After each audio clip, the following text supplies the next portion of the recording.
Hey friends, it's me, Cynthia. And Azalea. You didn't say that, and we're Green Girl Studios. And we're Green Girl. Well, we have to take turns. Oh, okay. That's the whole thing. If I say more than you said, then it sounds funny. Oh. Maybe you say, I'm Cynthia, and then I say I'm Azalea, and then we both say Green Girl Studios. Then it would be like a Nickelodeon show. I guess we want to avoid that.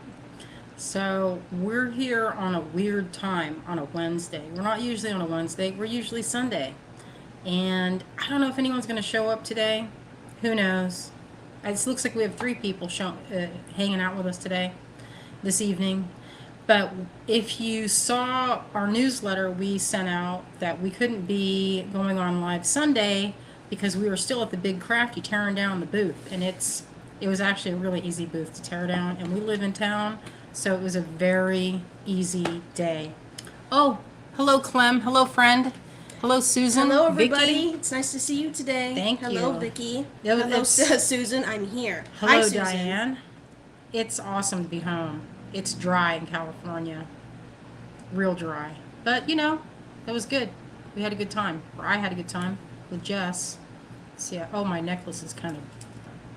Oh, nice. Hi, Julie. It's a Thornton day. Perfect. Vicky, we missed you. Thank you. We missed you guys, too. It did feel weird not having a live. I told Azalea, I'm like, she was like... I didn't have time to feel weird. I passed out.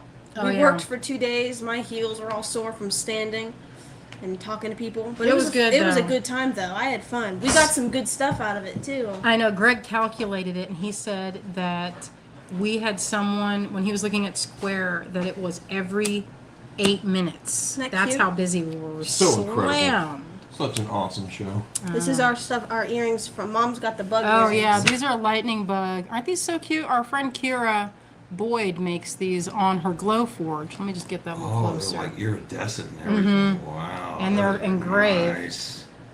That's so charming, and they're really Beautiful. lightweight. And they have like a yellow iridescent. I'm a Kira Boyd collector. I have so much Yeah, of her Zoe stuff loves because her we do work. the we do. Looks great. We That's do Greggy trades. here in the background, friends. This is, I'm going to show you guys some wax. I'm going to start making, I have a bunch of cabs, like a bunch of them, that I've been collecting for over 20 years, easily. Oh, hey, June. Vicky. Hey, June. And I need to use them. You know how that goes. So I started making cast bezels, and you guys have seen them before. I made one with an iris agate. I was looking around like I could find one on my desk here, and I saw one earlier. If you've ever seen my studio, you know that there's stuff all on every surface. And now, we just had a meeting today and yesterday. We had a meeting with Kate, and that was fun. And we're plotting and planning our next live, you guys, because it was very well received with our beadshop.com collaboration that we did. We have another one coming up with Sam's Beads. You guys like Sam? Oh, We've yeah, got he's that cool. on a Saturday. Isn't that weird? It's like Saturday afternoon. So that's something to look forward to. I believe it's at 6 on a Saturday afternoon. Exciting. I'm not sure. I'm waiting to get the beads, so it's going to be a surprise. Part of me wants to do where I open it right there, and I'm just shocked into coming up with something, which Shocked is into usually coming how up you with do it something. when you do one of those collabs. But also, it's sometimes nice to have everything ready, because otherwise, what if you get stumped? That's never happened to me, but what if this was You the got time all that I got sorts of stumped? Ideas. So, you never know. Oh, June says hi, Greg. He's been walking back and forth, getting dinner ready. Let's see. I see Diane said, you should have spent more time in San Francisco. We've had lots of overcast, drizzly days. I live closer to the beach. Need sun. She Same. was getting homesick. I get homesick, even though She was Azalea so made me homesick. a cat. She was crying for her son, Marty. I was a little bit homesick. I'm not going to lie. And by a little, it was a lot. I made a lot of necklaces. I'm going to show you guys what I made. And I'm thinking about putting them on an Instagram sale. If you guys think that's a cool idea, might do that. Where did you make those? I ones? did. What? You're Azalea's- gonna show those, right? I am going to show. I made a Because bunch of that's teeny things. crazy. Why are they so little? Oh, June says she loved the presentation with Kate. Thank you. We did, when we factored it in, we did 7 hours. Wasn't that, do you remember that? We did 7 hours of lives.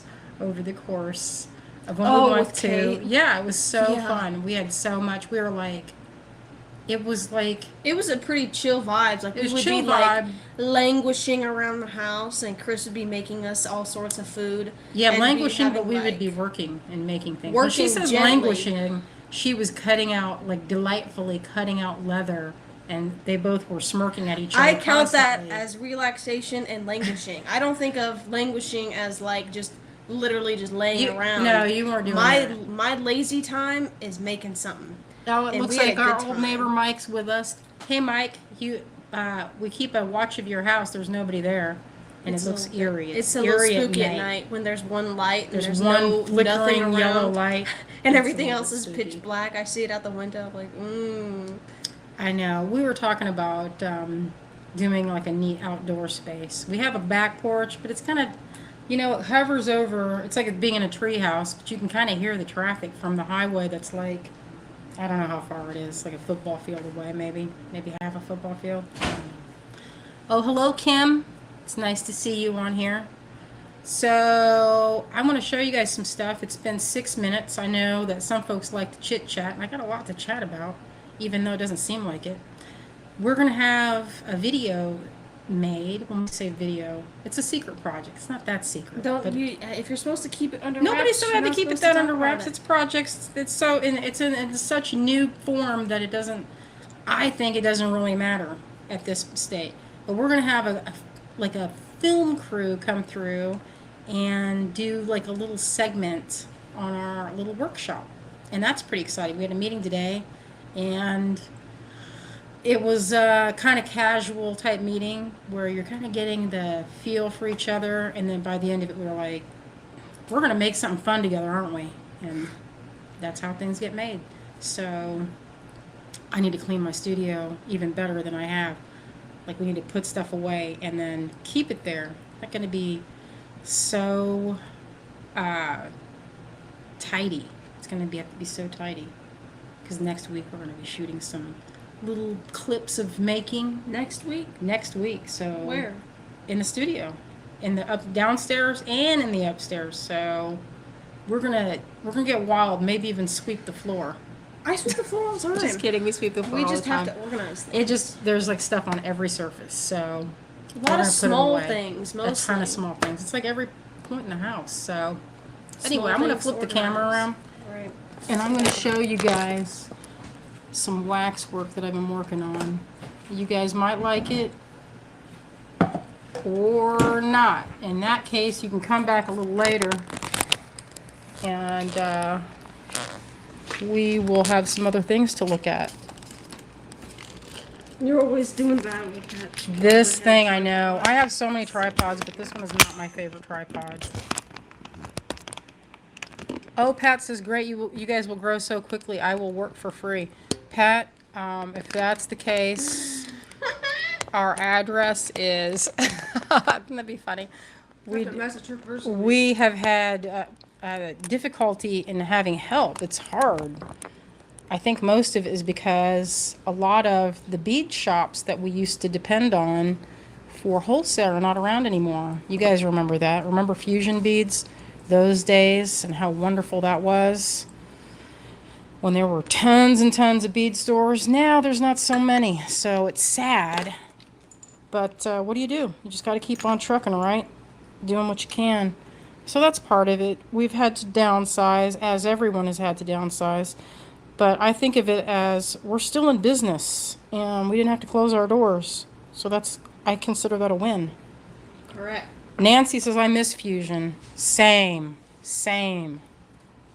Oh, these teeny pieces. Let me get in there and show you what's what. So I made these as little flourishes for what I'm going to call my cast bezels. So this is a really extra triple A grade sunstone, and I'm going to make a pendant. I was thinking at first of making a ring. I thought, man, that'd make a good ring. You have to display 'Cause it's those pretty. tiny salamanders. I'm kind of obsessed with it right now. So I made these teeny tiny. Some of them, their arms got broken off. I don't even know if I can get in focus. We need that app that Kate was talking about. I have that app, but I couldn't make it go. Well, we need to get on the horn and figure that out with her. YouTube. So these are all little flourishes. And so if you make enough, you make a mold and you can make a bunch of them. And that way you don't have to carve it every time. So I'll put this, aim it at that so it's not making me feel like so hot. This light is very warm. All right, this is an alcohol burner. It has denatured alcohol in it. You guys have seen that before. This is something I'm making in collaboration with Kate. But you know what? I'm probably going to change it. She wanted me to keep it under wraps and not say a word. But this is not part of it. This is going to be for something else. So I can show you this. It's kind of massive. I don't know what we'll do. Maybe make it bigger, or I mean smaller. Or just leave it. Who knows? Okay, so this is, I dipped these stones in hot wax. And I think I showed that before, but I didn't show the embellishing part. I'd show that again, but boy, it's a warm thing. That thing heats up. It's like a wax dipper.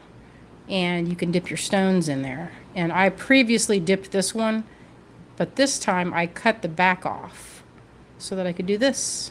And this part you would cast. This you would not cast, because if you cast this in place, it would just shatter. Pat says she's in Charlotte and she would love it. Well, you know what? Maybe sometime we can organize it where we have a day of like straightening out, and I'll do you a trade in beads. All right, I'm going to show this. I got some tools here. They're still packed up from my trip. Okay, this is, let's see. I'm thinking about adding like flaps to this. I'm going to get in there a little tighter so you guys can see it. All right, and while I'm doing this, I'm going to take a moment to address some things that I've seen on the internet today or on Facebook. I saw someone getting pretty concerned about if they got an invoice or not and when things ship. And I'll just touch on that for a second while I get this thing underway. So when we get an order, sometimes we don't have everything in stock and it has to be made. And I had a question saying, well, some things are written out of stock and they don't say, oh, you can just go, it's going to be made to order. So those items that say completely out of order are things that the mold is broken. Now these molds don't last forever. So when you have I was going to look around the table and see if I have one sitting around, but I don't. So if you have a piece like this, for example, I only got like 3 out of this mold. So see here where you have this open space and there's a little bit of flash in there. That's a place that will tear the silicone right out of a mold. And if that happens, you can't fix it. You just have to redo it. So it's time consuming to make a mold. I don't know if you've ever seen videos on it, but it takes quite a few steps of removing the air from the silicone and mixing it very, very thoroughly. And then vacuum chambering that again till you get a perfect, clear, no air bubble mold. And it goes through a series. So it has to be made, basically, you have to make the mold twice. And if it's marked that way, completely out of stock, then you can just guess that the mold is probably needing to be retooled. So I can't make this piece because the mold has broken, and if I want it, I have to go make another mold of it. And this was part of a collection I made for a miniaturist exhibition in Kensington in the UK. And that was probably 5 or 6 years ago, maybe more. Who knows? But anyway, I made a run of these, maybe 20 or 30. We cast them in bronze, and after that, the mold broke, so I didn't get to make any more, and I just never got around to making more. So if you're wondering, that's the reason for that. So if you're wondering why there's a wait and someone said, oh, the money comes out. So what happens is the website, Shopify, takes the order, takes the payment, and then it gives us that in a list form. And we take that list and we go through, and the first ones, the oldest ones, get dealt with first. So if you were never at day 1, customer 1, there's usually like 10 people waiting ahead of your order, if not a few more, especially if it's wholesale. So if you're in a great big hurry and you need something yesterday, I would say go to Lima Beads or go to Bead Lady they've done the waiting for you. So what's on their site is already, like, can you give me a paper towel, honey? The waiting has already happened, and they didn't have to wait because or you don't have to wait for them to ship it because all the waiting's done. It's already made. And people like Fusion, or I mean Lima beads, they have waited some things, like they ordered a big thing of coins, and it took me like 4 months to complete it because it was such a big order. But they'll have it for the next, well, who knows how many months. Hopefully not too long, because then I can just make more. But some things take longer than others. And we don't have the staff that we used to have. Back in the day, we just had so much help. It was wonderful. But a lot of people move away or start doing things that make more money. And it can't go on forever, I guess. So what I'm going to do now is Greg made me this little sheet of wax. And I can set this piece on top of it. And I can treat this as if it's sheet wax, or just like a silver piece or a silver sheet. Oh, thank you, Tina. She says, I'm in awe of your talents. It is so lovely, says Teresa. Vicky says, someday you should show us the whole process in the studio. I'd love to see that. Oh, and thank you. I'm not sure how to pronounce your name. Kailisha, maybe. Kailisha. Thank you so much. I appreciate that. We will, Azalea just put, we just had a catch up with a huge order of pewter beads. So about 60 orders went out yesterday. So we've been catching up. And another thing that it's kind of hard to describe is if you work with local sources like we do, like we try to get our metal in town, if they're out, we have to kind of wait until the stuff comes back into stock. I don't know. Do we like that shape? I'm going to cut that out. I don't know if I like that. I was thinking it could have holes here and here. So I'm treating this wax just like it's silver. And the best part is I can mold this when I'm done. And this isn't a calibrated size, but if I dip my stones, I can reuse the same thing on several other stones. So this might fit, it might be a little larger, but it'll still fit in there. And look how good that sunstone is.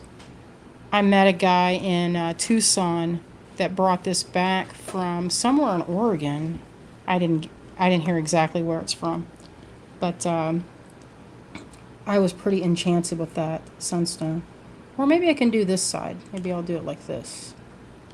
Maybe it'll be a flat piece instead of those little, whatever that shape was. Now I can use heat to cut that out, or I can use an X-Acto knife. It all works well.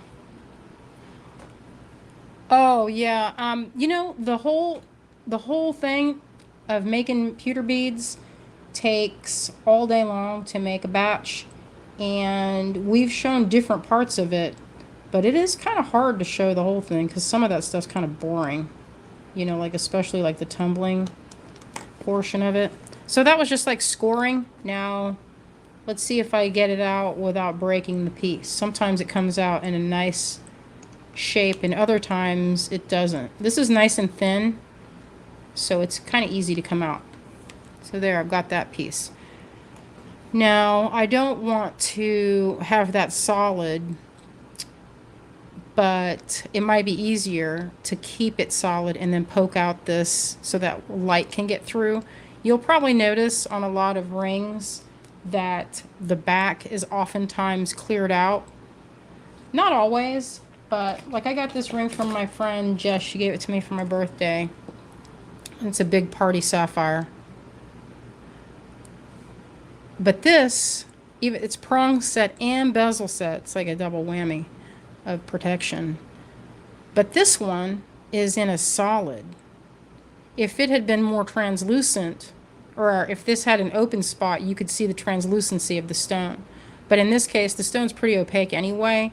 I got these in Tucson a few years ago, And boy, those sapphires were the bomb. I loved seeing those.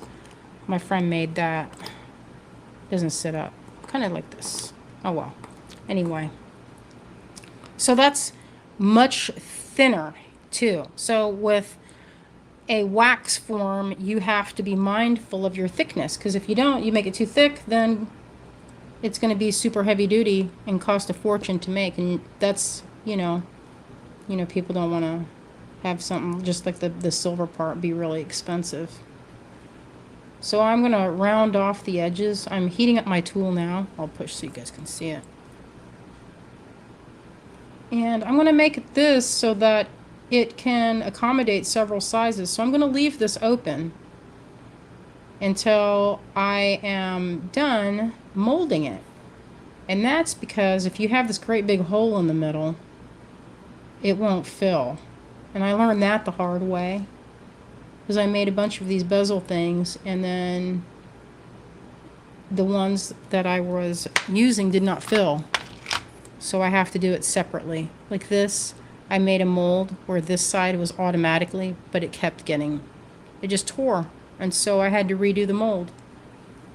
Anyway, this one is flawed. I have to fix it. There's a part here. I don't know if you can see that. But if I had I think I have some silver PMC, I could patch that and fire it and it'd be solid, completely solid. Turns out you can't really use solder the same way that you can weld. I learned welding first, and boy, when I tried to learn to solder, I kept trying to apply those principles, and you can't fill. It's so annoying. But you can kind of do that with PMC slip. I don't know if you guys have ever done that, but I've sometimes patched things that way. And like sometimes in a thin area like a bale, you can totally like patch it with fine silver and it will bond to the sterling. Oh, Pat says she offered to work there for free. That would be fun to come up with some things. Organizing. Who doesn't like to organize? Me. You know what? I don't mind organizing if it's somebody else's stuff, but sometimes if it's mine, I get caught up in looking at it. Oh, hey, Vicky. Vicky Hoffman is joining us. Oh, hello, Jill. All right, so I have a background piece. Let's see how that looks on there. Yeah, so if I stick this down and I would pop out that stone, I'm going to trace it so that I can have it open, and I'll put prongs so that it stays. It's kind of an eye shape, really. All right, I'm going to get nearly on top of this and get on there a little closer. All right. I am always fighting with this stand, and oh, okay. I'm going to trace this. Just hold it down. I need to get Greg to make another batch. I had people interested at the show about these tools, and they asked. They said, you had them one time. And I was like, I know, but it's hard to do everything. All right, I'm sneaking my hand underneath the stand. I've been looking to get another thing I saw on the internet, and it's supposed to hold the phone above your, like where you're working, and out of your so you're not going to hit it with your hand. I have a bunch of stands, but to get this close, I haven't really found anything that gets as close to the work and then doesn't get jostled. All right, so I'm doing that same thing where I'm tracing the spot that I want to remove. And you just have to score it. If I had a really sharp X-Acto knife, I set it down earlier. I don't know what happened to it. Let's see if I can pop that out. Oh, that tool is hot. I set that down and set my hand right on top of it. That's like a complete rookie mistake. And then, I say that, and I do it at least once every time I'm working with my wax. It's almost like I'm not really doing it if I don't slightly give myself a little bit of a burn. So this tool is still hot. Look at that. I can still cut it. And this piece is not that, there, I hit it again. Is not that thick, so it's easy to cut it. All right, whoops. All right. Pop that out. It's kind of fighting me a little bit. And there you go. Okay, so that's kind of, see these two spots, I would beef that up. And I might make a flower motif, but I can put my little lizards on each side. Isn't that cute? I can treat those like little design elements. And so now you see, I can put this on and stick that down. And there's the bezel. So to keep that in place, I'll have to go ring around the whole thing so that it will hold this stone. I could do it where I put nothing and then this is completely flat. But, and that would make it so that it could accommodate different sizes of stones. Like that one I was just showing you, or this one, this beautiful smoky quartz. Yeah, that one just fit almost exactly, you see. So I would have to still dip it. But you can see how that could fit several different stones. Let me see if it would fit this big one. A little too big, too small for that. But it could still work. So from here, I can decide if I'm going to put little bales at the top. So I could put like this. And I make these by doing this. This is a fun way to do it. I'm going to get my tool pretty hot so you can see it. I'm heating it now. And look at this drip. I kind of thought it looked like an alien. This was a drip that came off of the wax injector. And it was just, you know, splooging out of the nozzle. And I was like, that kind of looks like an alien spacecraft. So I saved it. Or it kind of looks like something from the 70s. You know, when they used to do that technique of, they'd say, oh, it's wax carving. And you would just drip your wax into cold water. I could do that now for a workshop all day long. I get people asking me, they're like, hey, do you ever do workshops? And I'm like, sure, it's so fun.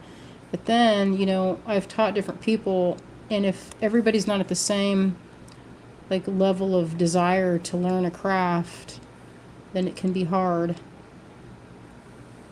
So it's better if you do something easy for a first shot. But that's almost too easy.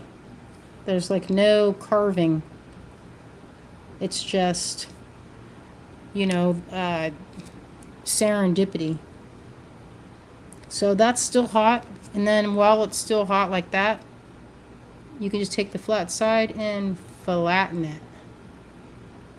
And there you go. That's how you get a little, like a nail head. And then they just pop right off. I just use these little things I get at Lowe's. You know those samples of tile? These things work so good. And they come in every different color. Not that I'm encouraging you to go to Lowe's or Home Depot and get into their samples. But they're pretty good for using them as little tiles to use for polymer clay in the oven. I use those all the time for that purpose. I mean, I did get my tiles from the place, so it was kind of like I used the things that were left over. So that's how you can do it that way, and it kind of makes a burr. Or you can heat your tool up and poke it right through there. And look at that. Perfect little round, or what do you call that? I guess it's a jump ring, but it's not a jump ring. It's going to be a bail. They're kind of small. The tool got too cool. Someone asked me when I was showing, every time I show my wax work and a reel, I don't even think of myself as a real jeweler. I'm like, I don't know why that is, but if there's someone that's like trained classically in the jewelry arts, when they see how I'm making it, they're like, what are you doing? Because I don't work the same way, and this is not traditional. It's considered, I guess, multimedia. because I'm going additive and subtractive, and traditionally waxwork has been subtractive. Yeah, but how many of those people that have been professionally trained in their old ancient methods, how many of them have their own businesses in such a way? I don't know. As successful and with work as good, because you can be as masterful and classical as you like, but if you don't have that skill and practice, and you don't have that imagination for it, then have fun with your basic little shapes that you add and subtracted from. Have fun with your abstract art or whatever. Well, it's all good. It's all good. I'm just, I'm not traditionally trained. My background is in painting and sculpture. So, oh, thank you, Pat. She says I am an artist. I struggled with that for a lot of years of people telling me, oh, you're not a real artist, you're an illustrator, because I make more like narrative work. So I would always think of it as like children's book and not what I was generally considered when I was in art school to be real, art. They would say, oh, well, Cynthia, you're never going to get there if you're going to make this stuff with unicorns and fairies and stuff like that. You will not be relevant. Yeah, no teaching a class. And it's true, I don't really make stuff that is going to, open awareness on a subject, but I started making art out of a necessity to kind of survive my youth time. I did not have access to, like any kind of therapy in any way, and at that time I didn't even know that stuff was even existed. And it just helped me get through a lot of really hard times in my life. And so for that, I think of it as it has its use, but I'd never considered myself as like a true, artist. I just make things. And partly because labels make me uncomfortable. I don't know, maybe I have to work through that. Oh, Julie says, you make what you love. You're an amazing artist. Thank you, Julie. It's still, I'm embracing it. I'm almost 50 and I'm, embracing that level of just saying, you know what, I just want to make what I want to make. Make what's in my mind and not worry about what other people are making and not worry if it's not relevant. I used to agonize over that, this isn't really helping the homeless, or this isn't really addressing any problems. Like, I had friends that were always really good about making things that had a statement, that was really about a current event. And my stuff is just all about escapism, I guess. I've been told that many times. They're like, well, it's escapism art. I'm like, yeah. It's just I think of it as work I make from going outside or seeing things out of the corner of your eye and thinking about why does the brain do this? Why does the brain show you these shapes? Maybe it's for a survival thing. I don't know. I don't know, Julie. She says she's almost 65 and still feel unworthy of calling myself a designer. Why do we struggle? I don't know. I think it's built in. I mean, for me, I know that I was told from an early age that going into the arts was a recipe for disaster, and that we should just do it for fun and not depend on it for our livelihoods. And before I went into art school, I probably would have agreed with it, because what I wanted to do at the time was do art restoration or something like that. And I never considered that I would have my own business. It never even considered it as a possibility of what I do now. I never would have thought. And I feel like now I have a lot more freedom than I ever did. I did freelance for a lot of years and made stuff for other companies, jewelry companies. And it's been fun to see my work in different places, but it kind of wears you down to see your work without your name on it. So when you do freelance, you're not getting, a lot of times you don't get the credit. Oh, hey, Angerdan. She's one of my favorites. I miss seeing you in Tucson. Azalea and I were tossing around this idea of the next time we go to Tucson, of going with the intention of going and doing lives instead of dragging all of our stuff across country for a table and being stuck in one location. We had this idea of traveling around like to different shows, showing things, and then going back to a location like at night or whatever in the evening and doing live shows and live sales that way. Because to be honest, sometimes, I know this might sound crazy, but lately the shows are just more work and more money than they make. So,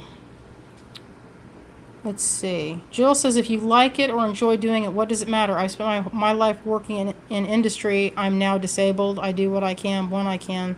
So it's important I enjoy it. I agree, you know. Oh, Kate's here. Hello, friend. Always a cheerful thought of thinking about my friends out there. Always makes me happy. I'm making this cast bezel for some of these cabs. I have probably 500 cabs, and I have a lot in this size range. They won't all fit, but I'm thinking of decorating this and making it so that I can just pop a stone in, and I'm going to add prongs like this to the back, and then they just bend down, or you just bend them and poke your stone through there. So that's going to be a nice little detail. I'm leaving the back open so that I can put the stone through and then push down the brackets. The other bonus of having this open is so that you can get the full sun through it and the light, and it'll look really pretty.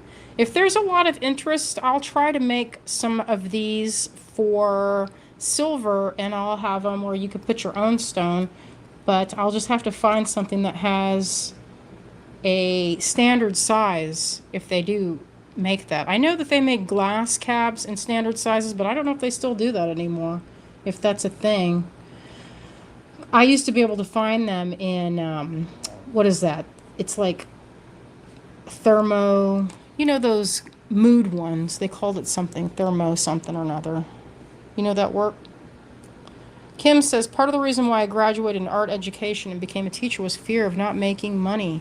But I love being an art teacher, 30 years. Oh, 8x10 oval cabs. I'm going to write that down. 8x10. Going to put it in my notes. Yeah, because that is now that you say that, I think that's I have some in that standard size. Okay, so from here, I can thin this out, and I'll use files. I have a bunch of files that I can use. And you can easily take it down a notch. You don't want these to be too heavy, because then your necklace will be like a stone around your neck. And I don't like that. So, oh, I have a bunch of necklaces I'll show you guys briefly of what I made when I was in California. Jill, she says it's something she hasn't tried. Well, you're going to have to try it. I was thinking, I had some folks at the Big Crafty. I saw several Great Bead Extravaganza members there, and that was awesome. That made my day. They drove in from different parts and came in to say hi, and that really delighted me. It really validated, doing, sometimes people say, well, it's a lot of work to do those, to be in that Great Bead Extravaganza, but it is so rewarding. All right, I'm going to smooth this out. And then you can see I have all these little decorative bits. I've made a bunch of these. I've made flowers and frogs, all kinds of things. And I'll use them kind of like clip art. And I'm going to just, you can't really see it through here. Maybe this side, because that's the more clean side. Yeah, so I'll probably do that. Maybe some frogs. I don't know. What do you guys think? Do you like that shape? You could go in. And the fun part is I didn't have to hand press these out. They came on a big tree of them. I made a bunch. And for every time we push it out, I get like 10 little miniatures. So they're really easy to press. And I can just add them all the way around, as thick as I want. I might put a bunch. That might be pretty too if it went like this. Okay. Oops. So I could actually, since the bezel doesn't need to be carved or it doesn't have to like bend over around the stone, I can make it pretty thick. And so I can have a decorated area there. And I can put all the little creatures that I can think of in that spot. So I'm going to set that down and we'll return to that at some, I'll show you the finished after I've put them down. Or I could just show one area of how you add them. So to put one down, you heat your tool up and you get into position where you want it. I think I'll put that one here. I'll show you guys these when they're done. They're going to look really good. And all it needs is a little tap. And that tacks it down. And then you just go around it in different spots. You want it to be flush. The back of that is really flush. And this will help it stay. Oh, I love seeing my friends in there. And Gardan. So we're going to finally do our dream. And that's to go to Tucson without having to set up a booth. We're going to do it this year. It's kind of scary because we always have a booth set up. Although part of me wants to set up at the Pueblo. But man, it is hard and expensive. That booth is really pricey. All right, so I put that down. You can see that. Looks good, looks good. And I'll do this so that I can use this with either chain or braid or knotting. You know, I've been like on fire with knotting lately. Yeah, so look at how that looks, and you can just picture. I can tack this down, but I don't want to tack it down yet. So that little nub, I'm gonna have to get rid of that. I'll bend it up. There. And I can add a lot of other things. I think I'll make a seashell shape. Seashell shape. So I could have it here. Where'd that one thing go? Oh, here we go. This is kind of a fern shape. That would be pretty. Like all the way around. Wouldn't that be pretty if it was like that? I could do it where it kind of came in on the side. But at this point, you just keep decorating and adding elements. So this flat side doesn't have to be completely perfect. It could just be textured. Oh, hello, Kalite. How are you? It's fun to see my friends. All right, I'm going to show you guys what I did while I was in. So now my boy, I had to like, it's like, do I have any air, actual air in my lungs? It took me a second to blow that out. I'm going to move this aside. I'm going to open this up. And take this necklace off so I can show you. I don't know if you guys could see. I had a fancy necklace that I made. Oh, Azalea. Sam. He says hi, hi, hi, hi, hi, hi. Hi, Sam. Hey, Sammy. All right. Okay, so this was one of my things from it's quartz. This was one of my treasures from Tucson from years past. And you guys recognize these. I've sold those. Tourmalines, high graded. These are my hand carved labradorites that I've made. I have some picked out for you, Kate. Wait till you see your treasure necklace. It's going to knock your socks off. All right, look at this one. Sheila carved this for me a long time ago. That's lapis. So she hand carved this lapis bead. Isn't that beautiful? There's one of those. You guys recognize those sapphires. This, do you guys remember Leah Fairbanks' husband, Derek? Do you remember him?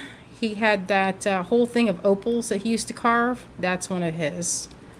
And look at this. This is an opal. It's not that flashy, though. It's a hand-carved one. And so this side, let's see. Oh, this is one that I carved. This is sunstone that I carved on my lap grinder. It's a pretty primo piece. Another hand-carved opal. This is basically my treasure necklace of all my favorites. And these are some that are from a couple of that kit that we just did. Some of those are really spectacular, and I put some of those on there. There's a glass bead that my friend made. And then that's one that's bronze that I made. Oh, this is from a Japanese artist that I traded with at Bead and Button. Probably, that was before you were born, Azalea. Crazy. Isn't that really pretty? I've been rationing this bead, and finally I was like, just use it already. You know, sometimes you get to where you just keep everything and it's in a box, and what good is it doing? There's some more of those stones. Fuchsite, mariposite. I think that's, what is that? Oh, that's more of that fuchsite. It's an agate. And look how I did this. You know what? I wanted it to be shorter. So I did this and I pushed it across here. And then that's how I was shortening my necklace. I know, it's kind of low tech. But, oh, there's a star that I carved for the necklace. It's in silver. There's some more. That's that seashell from that lake in, I don't remember where. I have to look up the facts on that. But that's a natural piece of freshwater abalone. You can't get that anymore because the lake doesn't, those mussels don't exist. The same with this. I got that from Oberlin College like 25 years ago. This is the first time I'm using it. So sometimes it's good to use the goodies in your collection. All right, now we're almost back. There's another hand carved. This is an opal. You can't, it's not that flashy under this light. Hand carved quartz, labradorite. Or this is labradorite. And I can't remember what this is. To look at it. Oh, and I put one of those berry sapphires on there. Doesn't that look good? And this is some black opal right there. Or what do you call it? Boulder opal. So here's the whole thing from a distance. Pretty juicy. I know. You know what even made that better? Is if those brass ones were gold. I bought some gold beads and then I was being all like frugal with them because they're gold. I'm like, I'm not putting them on mine. Maybe somebody else's necklace. All right. Says love labradorite. Oh, thank you. June says such a wonderful necklace full of years of memories from friends and your own achievements. Yes. Clem says yummy necklace. And Sam says he loves labradorite. Sam, when you come again to this land, we will go and carve some more stones. I got a fresh lap grinder blade, and it cuts through those stones like butter. You remember that, Azalea, when you guys did that for hours? These kids, man, they were making so many stone carvings. It was so fun to watch them getting in there late at night. The whole house is asleep, but they're back there carving stones. Okay, so this is one I made. I told Azalea, I said, you know what? I don't make any money on those necklaces because they take me like 4 hours to make. So my next thing is I'm going to make a PDF class for this, y'all. Everybody's been asking me, and it's time. It's finally time to do it. So I made this into an ombre rainbow shift in summertime colors. Look at that, how juicy is that? Yeah, that's real juicy is what that is. I love it. And that's one. I took that to the big crafty with me. And then I took it down again like a weirdo. It's always like, just leave it out, Mom. I'm like, I don't know if I can. Okay, here's another one. Look at this necklace. Here's the button. And then I color shifted it down. Look at all that story. Isn't that good? I know. Look at this. A Gary Wilson Leland blue bead on there. Stop it. Look at that. How juicy. Yeah. I found this in Jess's place. That was in a box. Some kind of vintage bead. I know. Hand carved. Look at this one. You guys know Donna. She made that. She made both of those. I can see her face, but I can't think what her last name is. Do you guys know? You know Donna. Somebody say it. We're friends on Facebook, and then I'm set up next to her when I do the Bay Area Bead Society show. Can't think of Donna's last name for some reason. And this is silver. Look at that cheddar.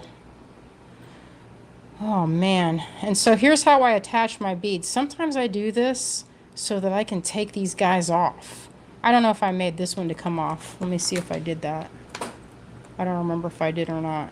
But sometimes I'll do this where I make it so you can slide the pendant off if you don't want it. Let me see if it goes all the way. Oh my God, I think it does. Yeah, I did do that. I did think ahead. Yay! So that one's removable. I made that long enough here. So if you do that, see how I did it with the cord? It's knotted. Hand dyed, by the way. You can see that color shift. That's right. Looks good. So anyway, I'm going to put these up on either my Instagram stories or just go ahead and put it on the website. I'm not sure what I'm going to do yet. Let's see. Oh, yeah. Oh, Sam does wear it.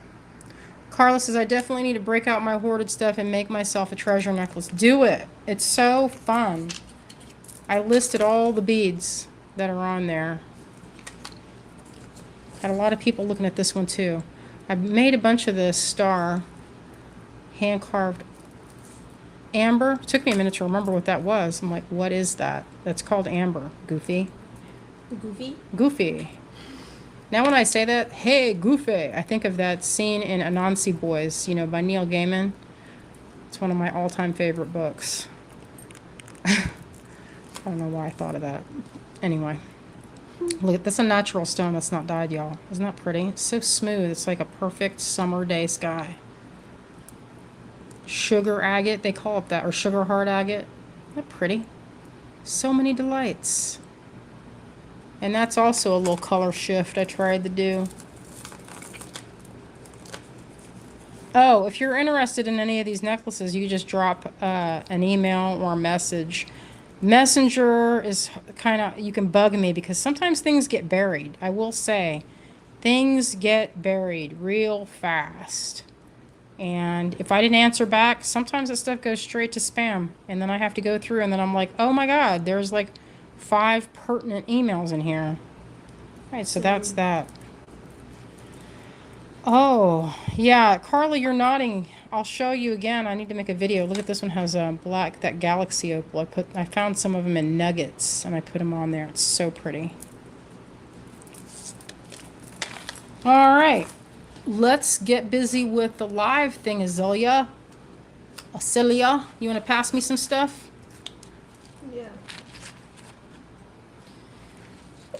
Oh, thanks, Vicky. She says, I love how you mix colors and shapes and stones. Yeah, I like to get in there and make a nice medley of things. I'll show you some more of them later. I noticed the time. She noticed, yeah. I did notice. Let's clear the deck. Alright, let's get on it. Oh, here I'm working on this. I need, Think that'll be good? There's nothing on it. Alright, what do you want to show first? You feeling like this? Okay, so I'm going to, I'll tell you right now. I've had a lot of requests for this. The silver moon. This is silver. I sold all the ones I had from before. This is lot, what does that say, Azalea? 419. 419. We It's have sterling 6 of silver. those. I have 6 that are sitting right here. If you're interested, you'd comment 419, and then Azalea will send you an invoice. Now, if you've never done this with us, make sure you put your email or you contact us so we can, you know, we can get it going. Otherwise, it's going to be a little bit of phone tag, or not phone tag. It'll be email tag. Everybody's going to be going back and forth like, I didn't get your email. Sometimes you guys got to remember that if you send an email and you don't get it right away, it could go to the spam or trash, and we won't have any way of knowing that. I mean, I check, but I literally have like every day like 500 different things in that folder. So, all right. Oh, Kylisha says, I can't wait to get my fairy pendants. I got one for me and my twin sister. We used to be obsessed with fairies. I built the tree for your fairies last night, my friend. They will be ready soon. Perfect. Yeah, I was watching Azalea do it. We were hanging out in the workshop making trees last night, getting everything ready. These freshly came out. I use these in my treasure necklaces because they have a nice weight. And if it flips, look, both sides are detailed with the front and back face of the moon. I tried to get the accurate of the... If those don't sell out, I'm going to... That's okay. I have my pocket. That's okay. I'm going to I have some treasure necklaces waiting, and I put these on there, and that looks, I mean, you know, if you're going to ask like $100 for a necklace, sometimes you want to put a nice clasp. All right, so that's, Now we can look at this one. okay, another one. This is the turkey tail set. Yeah, Teresa, I love that moon. It's one of my favorites. All the necklaces that I made with that are gone. Azalea just bugged me about it all the time. She said, Kalite said, do I ever make anything with a spider web? I have not. I feel like everybody I know is afraid of spiders, which is a natural thing to be. Yeah, it's but natural. They look good in jewelry. It's not a real spider on your finger, but a spider looks good as a ring or a pendant. It's spooky, and it's awesome. Yeah. I think one day I'm going to sculpt. Oh, and go down once more. One day I'm going to sculpt a silver spider, and it's going to have a garnet on it somewhere, and it's going to be amazing. It's going to look so good. Like a black widow. So this one is 420, lot 420. It's tiger tail, turkey tail, and it comes with 3 pieces. So you can use either one of these as your clasp, but I think the best one goes with this one right here, and then this can be another clasp. So this one comes with 3 pieces, and these are not rinky-dink. These are nice heavy weight. Really good weight on that. They feel good. I made a necklace for Kate. Tag. Oh, so this is lot 420. I know, $60. You're like, what? But that's actually, if you feel the weight of it. Those are heavy duty pieces. They're heavy, so it's not or plated. It's not plated. It's solid sterling silver, and we do a good high percentage of fine silver in our mix to get it real white like this. You know. And you can use the other piece, this piece, as a necklace, like clasp, the same way that I do this. See? You make a loop, and it works great. This one you kind of have to fiddle-faddle around with getting it off of there. But I would prefer that than it's too easy. You know, I don't like it when it's too easy, then it comes off real fast, and then you don't have a necklace anymore. For real. I'm obsessed with silver jewelry. You could go like this, see? Just like this. Oh, that looks good. Mm-hmm.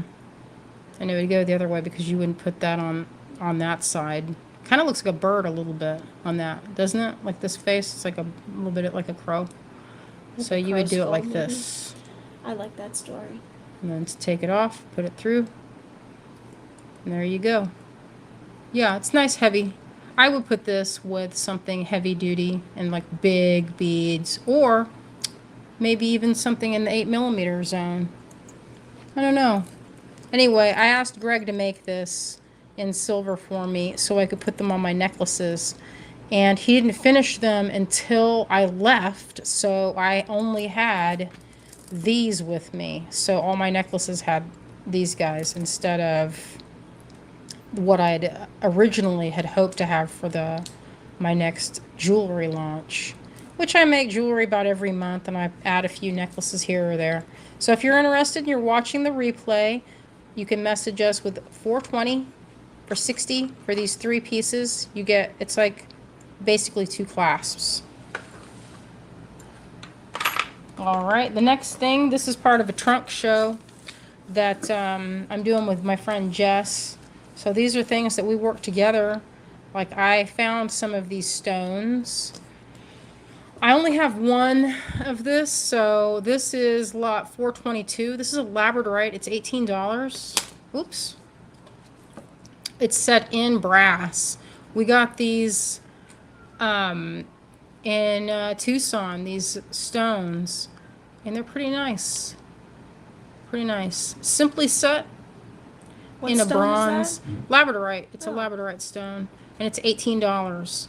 And I have this one. I have a couple other shapes, but obviously if it's a natural stone, you're not going to have, I mean, it's, you know, it's not going to be, you know, a repeat. So this one, $18, it's $4.22. Okay. Oh, okay, we're going to, so the next one is this tiger eye. This is in what's called a rose cut You guys have seen this before. Some people call it simple, but a rose cut is one of the earliest forms of stone cutting. And they call it that because it has a kind of a dome shape and it reflects light differently. And a lot of people would set stones like this because you maximize the amount of stone. A lot of stones are table cut, which means it's like flat across the top and then it's pointed on the bottom. And that, to make those stones, are more labor intensive. So this was 18, it's 424. It's a tiger eye in a rose cut, and it's set in brass. It's a pretty nice little pendant. I would put this just on a chain, I think. Diamonds, yeah, Pat. Diamonds are usually, I mean, when I say usually, it's mostly diamonds that are cut that way, but I've seen different crystals and what have you done in that shape. Okay, so this is 423. This is, it looks to me like a sunstone. I would put that as sunstone. We got a good batch of them several years ago, and I sent a bunch to Jess. Carla says that's a great price. I have a lot of lab cabs. I hope somebody jumped on that. I think so. I mean, it's, you know, if you were to do it yourself, it's kind of time consuming, you know. Although brass is a little easier metal to manipulate. Yeah, vintage diamonds were for sure rose cut. My wedding ring has a rose cut diamond, and I tell you, that was kind of hard to find. Okay, so this has a pretty agate, like with a little bit of a carnelian swirl. You can tell an agate and a jasper. People are like, oh, what's the difference? Well, they're similar in their chemical makeup, but generally speaking, agate has translucence, whereas jasper is usually opaque. So this one's 421, and it's a kind of a pretty agate, and this would be considered carnelian. I think when I've looked at this stone, they've named it sardonyx, which to me is usually more of this. But since it has this clear section here, I'm inclined to think of it as straight up agate and not the sardonyx. That's 421. Okay, which ones have been done already? Oh. All those are new. Oh, this is a pretty one here. Look at this great big sunstone. And we got these from a guy out of not Minnesota, Oregon. And he had, like, they're not, now this isn't like triple A grade sunstone because it doesn't have the flecks of rainbow. But it's a really pretty stone in that it's kind of gemmy and kind of has that little bit of a pink sheen. Gemmy. Yeah, oh, Mary's getting that one. That's a good one. I love this piece. I would not be sad if that piece did not sell, for sure. Yeah, that does look like one that you would keep. Yeah, it does. It is. Oh, look at this big flat labradorite slice. Okay, so this one's $28. Oh, that one has a lot of, that one has like a lot of flash, like, and it's a blue. It's definitely considered a blue-green. There's also, if you look, there's a little bit of a sparkle too. that kind of, it looks like little gold flakes. Yeah, so this one's $430 and it's $28. It's a nice big piece, really pretty. I love that one. Looks like Julie Liston got that one. I have another one. It's a tad smaller, but it is equally flash. Okay, so this one is $429, and look at this one. Really pretty. It's not as blue as the other one. This one has a little bit more orange in there. See that? That's a good shape, though. Yeah, the shape is good. The shape on that is really good.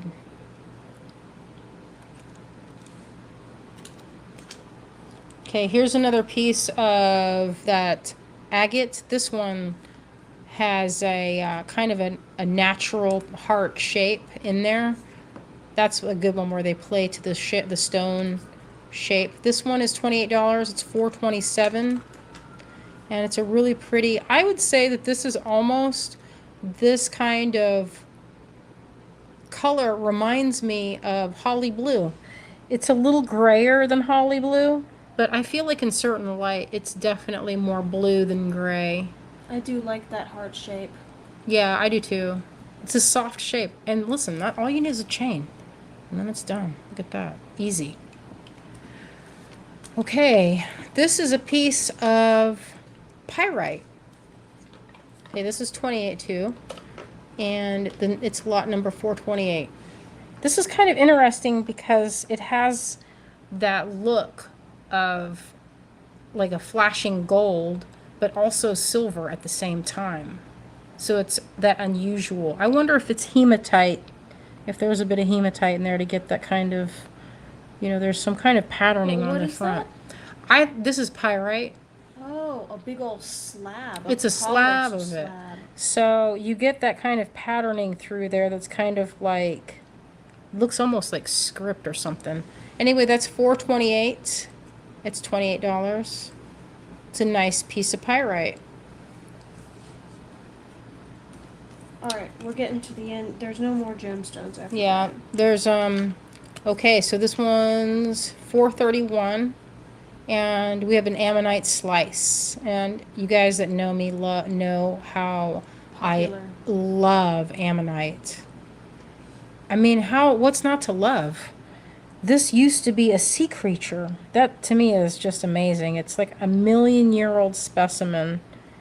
And you can just imagine this being in the ocean, like with It's lot 431. mastodon, what am I say, the mastodon? What's the name of that shark? Megalodon.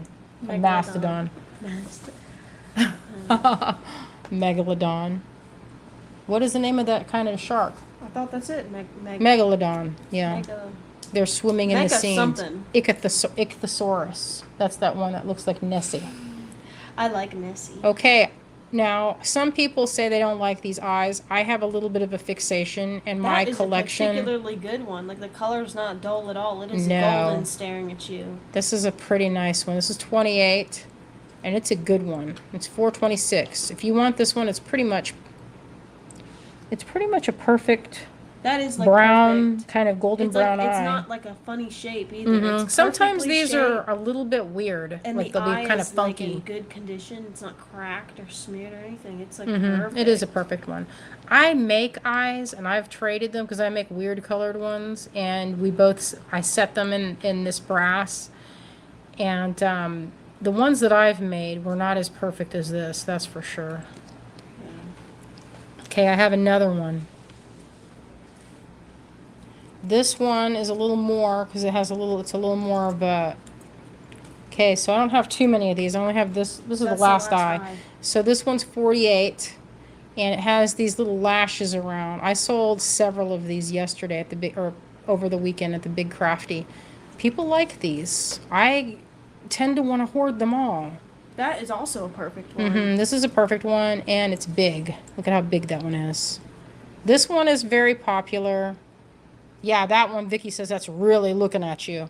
Yeah, people have said, Looking into your eyes. what is the meaning? And the meaning is that it is a protection symbol. It's designed from the ancient times to bounce back the covetous gaze. If someone is looking at your stuff, like it used to be, like you coveted children. What? Yes, Azalea. Yes. Different. They would covet children. And because they'd say, oh, I don't have a son. I wish I had a daughter. And then if you have someone looking at you, they used to believe that covetous gaze would cause harm to befall you. So that's why they came up with that. I know, it's kind of interesting. The folklore that is attached. They used to put the eyes on the manes of horses for the same thing. Oh, Azalea, this one. Lauren is picking this one out. This opens, y'all. Look at this.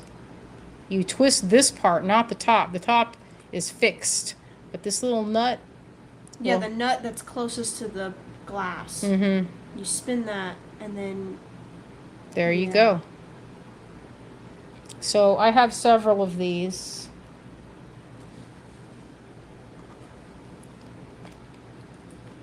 And that's how you tighten it. You just go all the way down, and then it stops. It doesn't have to be. All this needs to be is just closed. And this nice square shape, I don't often have it. Oh yeah, with a photo, yeah, it looks great. And this one kind of oxidized. If you want it to turn and you want it to have the old school feel of an old relic, you can just not polish it. But a pro polishing pad of any sort or sunshine cloth will make that nice and shiny. Okay, here's the next one. Before resin.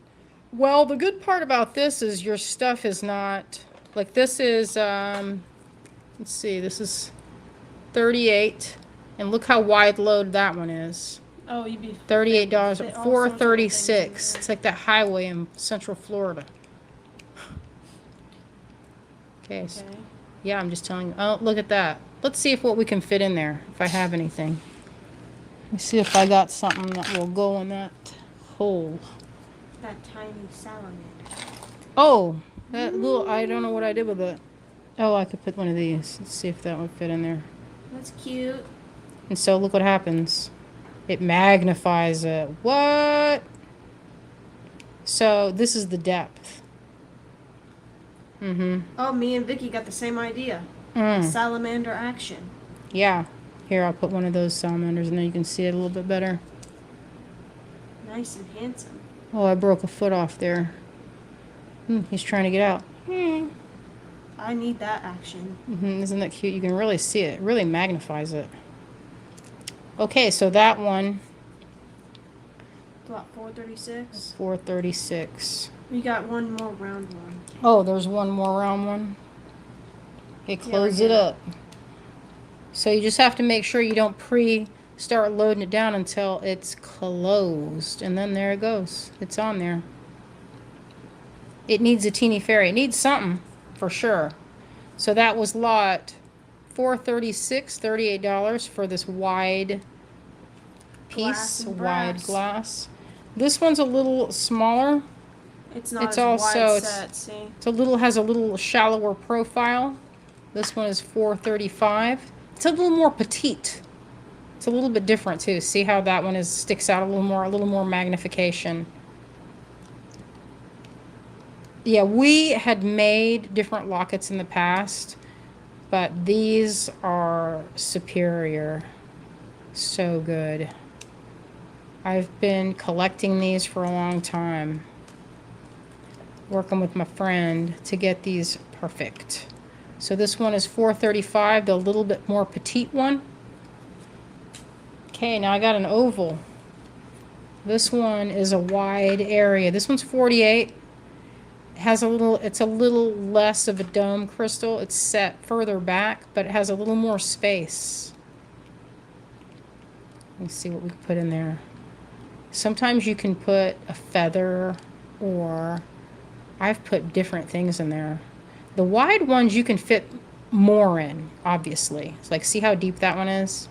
Oh, You wow. could put like, I would say, how deep would you say that is? Maybe That's we get one of probably, those little things, the measuring bits. yeah, I guess What's I could that do thing that. that Kate carries around that she's always got in her pocket to measure something small? No, she's smart. She's real smart. She comes up with that stuff. This is not going to fit in there. I was thinking I could put one of these coins, but that coin is not going to fit. But look how it does. It magnifies it. Magnifies everything that's in there. Let's see if this bead will fit. I would put Marty's tooth in there. Okay, we'll put a bead in there. That's a 3mm, or no, 4mm. And it closes easily. And then Oh. you spin it. You could actually, if you had like some little stones that you found, you could put those in there. That's good. That's Let me lot see. 435? Oh, yeah. No, that's lot 434. Oh, sorry. Let's see, I put this. This is a cab. We'll put it in its double cab action. Double cab action. Yeah. Yeah, I like that. I bet, let me see. I wonder if this would fit. Look at this lab created bead I bought. This was like worth more than the strand of, like, I bought a strand. I was like, what am I thinking about? Oh, and that fits. Yay. Carla says, I saved a lock of my mother's hair. I could go Victorian with one of those. Yeah, I you could. should. I would. Yeah, that's good That's thinking. cool. We have So- one more locket after that one. That big, this one, I think that's 6mm fit in there. All right. Pretty sure that's 6mm. Move on. All right. That's the last. This is the last lot. I'm going to clear that up. Here, tighten that up for me. Oh, so now the last one of the night is hexagon style. 433 hexagon style. Oh, hello, Nora. I haven't seen you in a long time. Nora. Haven't seen you since Tucson. Saw Nora at Tucson. She came to see us when we were at the Snag show. And she gave us some really cute little pins. I know, I still wear that one. I know. I saw it on your hat. It's adorable. Yeah, so this has a more modern feel, I think. Don't you think that's kind of modern with that? And this one, it looks like you have about, I would say that depth is more than 4. I think that's probably like, each side is probably like 3 millimeters of space. So you could actually make a pretty cool shaker necklace if you have some beautiful like Herkimer diamonds or something that you don't feel like making earrings, or you have some real pretty flashy stones. That would make a really good shaker necklace. So this one is $433. And if you are watching it on replay, you can just message Azalea and she can let you know what the stock looks like on these. This one's $48. It's a real pretty piece. Okay, I think that's it on those. That's all the lots. All right, friends. Whew. I talked a lot. You didn't talk as much as you usually go. You would usually go another 15 minutes, and then we'd be at the hour and a half mark. But I know it. I know it. Oh, look, Greg made me one of these. Look how good that looks in Shibuichi. Isn't that pretty? You can really see. Let's ask people real quick if anybody wants a Shibuichi moon class, because we haven't done that, I don't think. We haven't. We just made one for ourselves, for me. Basically, I make stuff for me. And then if there's anything left, I put them in the website. I just love how that looks in Shibu. We can, if anybody wants, ring. If you guys are interested in a Shibuichi moon clasp, raise your hand now. If you guys are interested. But that's not an obligation. Yeah, if no you don't obligation. You don't have to say anything if you don't want it, but I want it. So Azalea is like trying to come up with. Azalea is looking at it.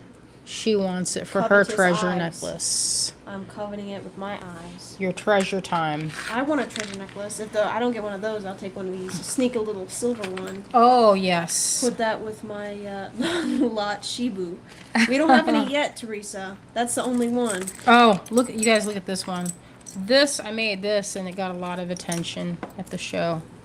Yeah, that one did. I'm surprised that one didn't actually end up selling. People looked at it, but everybody looked at it and tried it on and labored over it. One lady, I was sure she was gonna get it. She came back like 4 times. She did come back, but she didn't. She doesn't wear jewelry, so she was like, I don't know. And then she took the information and she wants to think about it some more, but.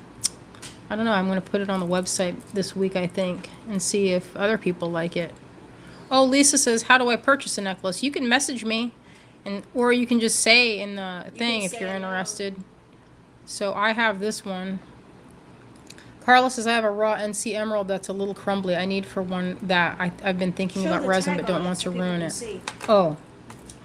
Because that person might be interested, and I can take their name down as well as everybody else's. Yeah, if you're interested, look at this one. So that's the clasp. It's a coin.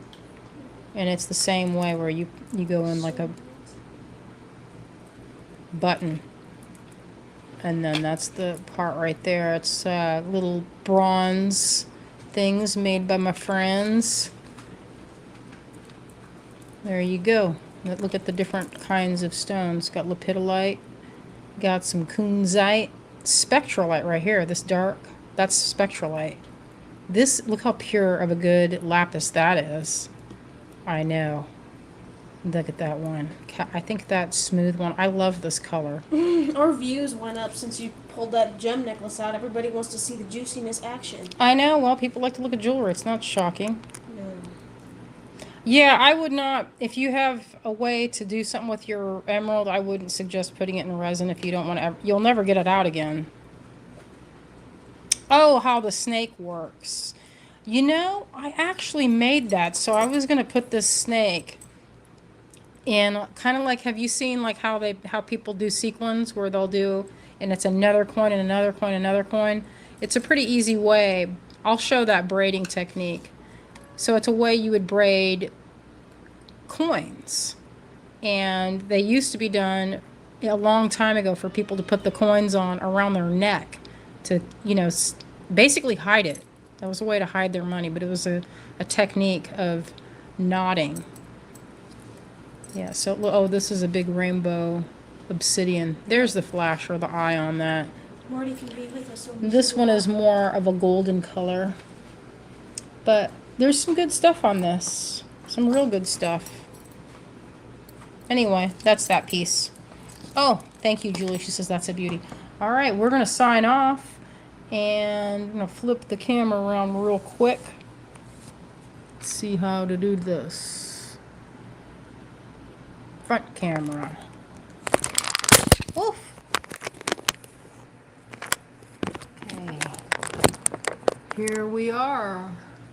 Oh, look at this necklace. I got this one at the Big Crafty last year. Isn't that pretty? My friend Farron Davis makes these. Isn't that beautiful? It's resin and wood. Pretty cool. Yeah, I love it. All right. Thank you guys for joining us on a weird day. It's not on our regular day. It's on a, what day is it? Wednesday. So just to remind you guys, we have a live on Sunday. What time is it? 3 o'clock Pacific time or Eastern time for the GBE? Anyway, I don't remember exactly. I'll give you guys more update. We'll post it. I've posted the schedule a few times. So if you guys want to join us, we're releasing a new kit and a new piece. I've been sneak peeking it for the last couple of lives, but here's another little sneak peek. Oh, there's the camera. Okay, see this? This is coming, and this is going to be in a really cool kit necklace design, or I don't know if it's going to be a kit or what, but anyway, this is coming soon, this weekend actually. So if you want to see that, we have a project planned, a new one. It's not going to be wax, it's going to be something different. So if you would like to join us for the GBE, the Great Bead Extravaganza event, it starts this Friday. Azalea is going to be kicking it off because at 8 o'clock. Oh, yeah, I forgot that I said I was going to do that. She did. I had to bribe her, but it's worth it because we have a game night. And I have a new game I've been dying to play. It's about the universe, and we're real excited. She's not excited about it, but you can see that I am. It's just preview night. I only Yeah, can it's do just it for like a preview minute. night. But we will be having all weekend. We have some new people in the Great Bead Extravaganza lineup. Lisa Nevin Kelly. Who doesn't love Lisa? She's great. It's going to be fun. We have a lot of things. This cat is crying so hard. Yeah, I told Azalea she I needs to picked make him me up another to one. Look show at this. everybody goodbye, and he says you're still holding me. She needs to make another one, but with more pockets. It's what I put some of my necklaces in. How can there be more pockets? There's a pocket on every. There's always room. space. That's the thing is the kitty the is watching. parameters. And Marty is looking into your eyes. He's a good cat. He's a good cat I know. See that cat? All right, friends. We are continuing to get all the packages out, so it shouldn't be long. Azalea's almost got. They did a casting list all day yesterday, and we're almost caught up. I know it's time to rejoice. I filled 30 orders one day, and then I filled another 30 orders the day after that. So I thought that was the promise. same day. It was. All, I didn't we're all do getting, 60 orders in one day. I did It was a 30 lot. per It's day. a lot. So we're getting it done. We're getting closer to the mark of. I don't think we've ever been where there were no more orders. So that will be a huge. It'd be weird for us. So anyway, thank you guys for joining us on this Wednesday afternoon, evening, and I hope you have a creative and awesome evening. So we'll see you later. See you Sunday. Bye. Bye-bye.